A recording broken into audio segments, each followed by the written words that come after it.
కర్నూలు జిల్లా మంత్రాలయం నియోజకవర్గంలో నిజం గెలవాలి యాత్రను నారా భువనేశ్వర్ నిర్వహించారు.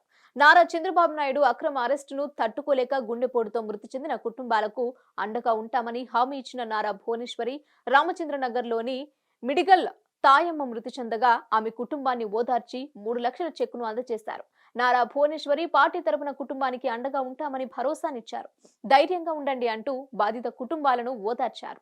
ఈరోజు మన మాజీ సీఎం చంద్రబాబు నాయుడు గారి భార్య సత్యమణి నారా భువనేశ్వరి గారు ఈరోజు మన మంత్రాలయానికి వచ్చేస్తున్నారు. కారణం ఏమిటంటే ఇప్పుడు చనిపోయిన తాయమ్మ గారు తాయమ్మ రాగమ్మ. దీంట్లో ఆమె వచ్చి వీళ్ళందరూ ఈ ఫ్యామిలీ మొత్తం 83 నుంచి తెలుగుదేశం పార్టీ ఎన్టీ రామారావు స్థాపించిన నుంచి తెలుగుదేశం పార్టీలో ఉన్నారన్నమాట. ఆ రోజు చంద్రబాబు నాయుడు గారిని అరెస్ట్ చేసిన 4 రోజులకి ఈమెకి తెలిసింది ఇట్లా చంద్రబాబు నాయుడు గారిని అరెస్ట్ చేసినారని చెప్పినందువల్ల ఆమె అని చెప్పి అనింది.